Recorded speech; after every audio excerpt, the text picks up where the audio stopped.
Vi un video, una peliculita. Diego, o Mr. Musa, me mandó un mensaje, dice, ahí en WhatsApp, dice: buenas noches, Manu, ¿cómo andas? Te quería comentar con respecto a una producción que es de la iglesia que vi de niño, allá por los años 90. No sé si viste La Ventana de los Cielos. Mi madre tenía un VHS de películas de la iglesia de los años 60 y 70. Me acuerdo de esa en particular, ya que hace mención a cómo el diezmo salvó a la iglesia de la bancarrota y de cómo bendijo al pueblo de St. George allá por 1899. Creo que merita una crítica desde una perspectiva no mormona. Y es verdad. Pero también es verdad que el video muestra que sí había una crisis económica, era una crisis tremenda, y vamos a hablar acerca de esto. Y como para que tengan una idea, ¿no?, de la cantidad de mensajes que tengo, Musa me mandó esto hace como 2 o 3 semanas, y recién ahora puedo llegar a hablar acerca de este tema. La Ventana de los Cielos es una película año al pedo, y acá les voy a hablar un poco, ¿no?, cuando termine, pero para empezar, vamos a resumir el video. El video comienza con un hermano, y yo me acuerdo que cuando íbamos al templo, de chicos, era un viaje de 12 horas, nos subimos al colectivo, íbamos allá al templo, los adultos hacían sus investiduras que duran 2 horas, 2 horas y media, y nosotros íbamos a hacer bautismo, en media hora ya estábamos listos. Así que nos sentábamos y nos poníamos a ver videos ahí como por 2 horas, hasta que los otros salían y nos íbamos a la casa, así nomás. Y uno de esos, y esos videos los ponían en repetir, que era una tecnología de punta en esa época, el VHS, que repetía. Y repetía.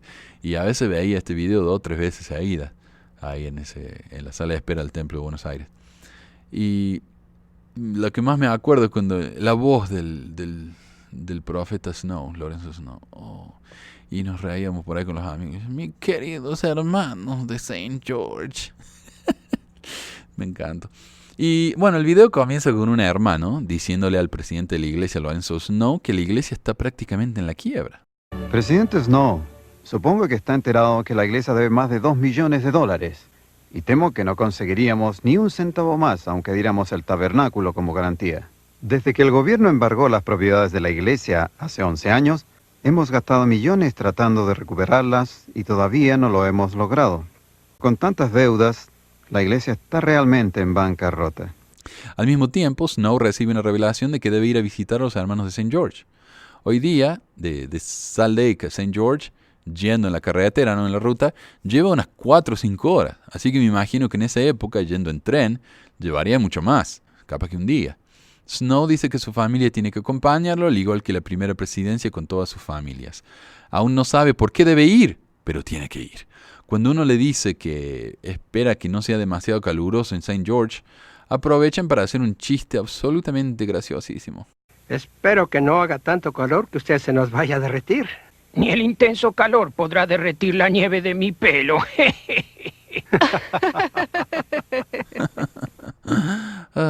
Después de esto, entre Snow, la esposa y otros presentes, hablan de lo preocupados que están de que el viaje puede ser demasiado difícil para el viejo profeta, tratando de hacerlo más melodramático, ¿no?, y demostrando el gran sacrificio que está haciendo el don este. Pero solo resulta en un diálogo bastante monótono y repetitivo y le sigue. No es un viaje muy difícil, querido. Y re porteña, re argentina la señora. No es un viaje difícil, querido. Y él le dice, sí, debe ser un viaje muy difícil, estoy muy cansado. Y siguen con eso. Me siento demasiado cansado para comer. Tan solo tomaré un poco de leche y pan. Como guste, presidente. Gracias. Cuando Snow baja del tren, está todo chueco, ¿no? Así que medio doblado, casi cayéndose a lo Monson en la conferencia. Y cuando entra a la conferencia el otro día, lo tienen que agarrar entre 2 para llevarlo al púlpito. Me gusta. Me gusta porque lo agarran uno de cada brazo, lo levantan, lo ponen en el púlpito y lo dejan ahí. Como que lo colocaron ahí. Y por si fuera poco, le dan más y más con esto. Lorenzo sabía que esto sería demasiado para ti. Sí, el viaje fue arduo en verdad, querida. Al otro día es la conferencia y el discursante, tal vez el obispo, no sé si el obispo, qué será. En esa época obispo era un cargo muy importante en la iglesia. Dice que este ha sido el verano más caluroso y seco en décadas. La sequía está haciendo que las cosechas se estén secando y arruinando, y solo un milagro puede ayudarlos. Entonces invita a Snow a que hable. Snow dice que se siente mal de que los hermanos están sufriendo, pero que en Salt Lake también están sufriendo porque están agobiados por las deudas. Y repite que incluso en ese momento no sabe por qué tuvo que irse a St. George. Yo aún no sé exactamente por qué el Señor me ha llamado a St. George. Entonces empieza a mirar el techo. Queda ahí mirando el techo como por 30 segundos. Y los hermanos se miran entre ellos. Y dicen, ¿qué onda? Y se hacen ojitos porque tienen que estar callados, ¿viste? Y bueno, después de medio minuto dice... Mis hermanos y hermanas, entiendo muy claramente ahora en qué forma como pueblo estamos dejando de cumplir los convenios que hemos hecho. Comprendo ahora que hemos olvidado una de nuestras leyes más sagradas, la ley de los diezmos. Mas ha llegado la hora de que todo miembro de la Iglesia que se hace llamar santo pague un diezmo fiel de ahora en adelante.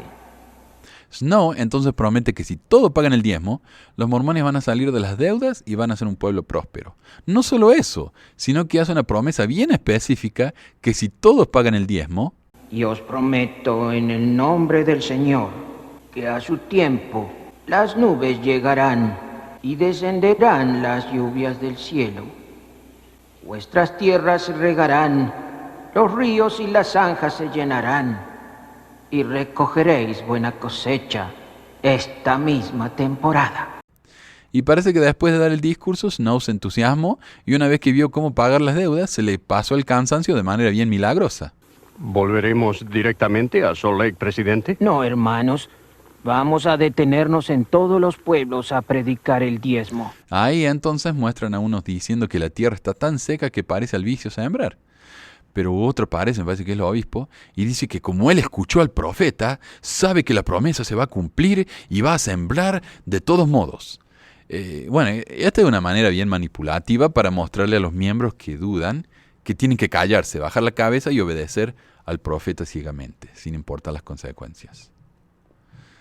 Entonces muestran un montaje de los mormones fieles de St. George arando la tierra seca, sale la polvareda ahí mientras aran, y de Snow llegando a los diferentes pueblos donde lo reciben con desfiles y bandas. También lo muestran dando un discurso donde se entusiasmó aún más con lo del diezmo. Porque el que es diezmado no será quemado a su venida. ¿Qué podría un hombre aprovechar si ganare todo el mundo y se perdiere el alma?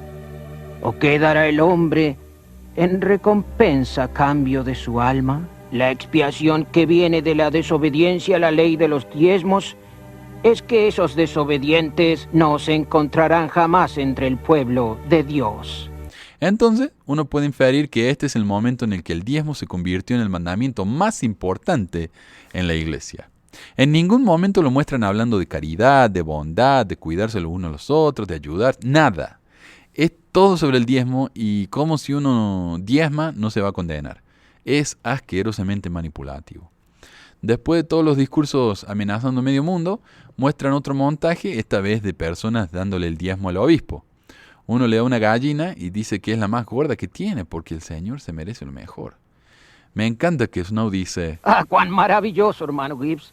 Los miembros están sintiendo el espíritu de la ley de diezmos. Aunque yo no diría que lo que sientes es el espíritu, sino miedo a quemarse en el infierno, como le dice el barba este. Snow recibe... Tiene una barba que le llega al ombligo, ¿no? Es una barba que, como para hacerlo queda celoso a Brigham Young. Snow recibe un telegrama que dice que todavía está caluroso y seco en St. George. Muestran al obispo preocupado porque no sabe qué les va a decir a los hermanos y a la esposa, y la esposa se larga un llanto que le mueve el alma a uno. No llores. No llores, querida. A Snow le llega otro telegrama diciéndole que sigue seco y caluroso, entonces se va a la pieza y empieza a orar a Dios pidiéndole que lo ayude para no sentirse tan acongojado. Y le pregunta por qué le hizo prometerle a los miembros que iba a llover. O sea, empieza sintiéndose mal por sí mismo y preguntando por qué lo hizo pasar vergüenza. Y recién entonces dice que se siente mal por los miembros y que por favor no los haga quedar peor y que cumpla lo que les prometió. Inmediatamente después de terminar la oración, empieza a tronar y a llover. Oh, gracias a Dios. Está lloviendo, hermana, lloviendo. Está lloviendo en St. George. Al final del programa, el barba se vuelve a la pieza a orar y a llorar. Y le dice a Dios que si quiere se va a suicidar para mostrarle todo su amor. Okay. El sitio de BYU tiene detalles de la producción de la película y dice algo bastante revelador. Debido a un programa de construcción excesivo de capillas y otras causas, a fines de la década de 1950, la iglesia estaba nuevamente en una crisis financiera. El obispado presidente le encargó esta película al BYU Motion Picture Studio para ayudar en una reforma similar a la de 1899. El pedido fue una película sobre el diezmo y Scott Whitaker se topó con esta historia en particular. La película efectuó un efecto similar en el diezmo y se resolvió la crisis financiera. Aunque no enseguida, les llevó un tiempito, unos años, pero se solucionó. Aparentemente el guión de Scott Whitaker se basó principalmente en los escritos de Leroy, el hijo de Lorenzo Snow. En su artículo, E.J. Bell discute varias de las diferencias entre los eventos históricos y los cinematográficos, entre ellos el hecho de que el presidente Snow nunca mencionó nada sobre la lluvia en relación con el diezmo. O sea, toda esa parte es un invento. En resumen, la historia principal de la película, la promesa del barba, de que si los miembros pagaban el diezmo iba a llover, nunca sucedió. Es una simple mentira, un invento. Además, la película no fue más que una herramienta manipulativa de marketing para que los miembros se pusieran las pilas y pagaran el diezmo para ayudar a la iglesia a salir de un agujero que ella misma había cavado al construir tantos edificios innecesarios. Buscando información sobre la veracidad de la historia, ¿no?, y de las citas de Snow, me encontré con un excelente blog de Rock Waterman que dice en parte: en primer lugar, al espectador se le da la clara impresión al ver esta película que, de alguna manera, la falta de fe de los miembros era la causa de que la iglesia se encontrara en una situación financiera tan grave. En realidad, la mayor parte de la culpa fue el resultado de decisiones de gestión deficientes dentro del liderazgo de la iglesia en Salt Lake. Una buena parte del problema, por supuesto, era que el gobierno de los Estados Unidos se había apoderado de la manzana del templo y de todas las propiedades de la iglesia valoradas por encima de los $50,000. Ahora, ¿por qué el gobierno se apoderó de los bienes de la iglesia hasta 1979, casi 100 años después? Porque la iglesia se negó a dejar de practicar la poligamia.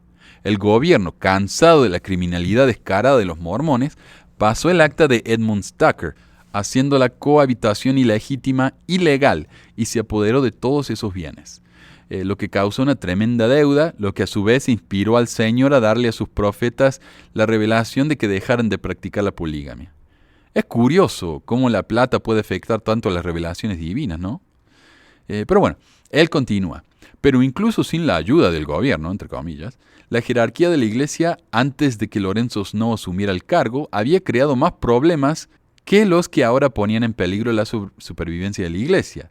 Jay Bells, que escribió un excelente artículo acerca de la verdadera historia de Lorenzo Snow y St. George y esta película, dice: primero, la iglesia se había sobrepasado durante algún tiempo. Wilford Woodruff, ansioso por completar el templo de Salt Lake en su vida, había gastado $1 millón para completar el edificio de 4 millones en 1893. Las responsabilidades educativas y cívicas también agotaron el presupuesto. La iglesia financiaba al Young College en Logan, Brigham Young Academy en Provo y al Latter-day Saints College en Salt Lake. Ahora son todo parte de BYU.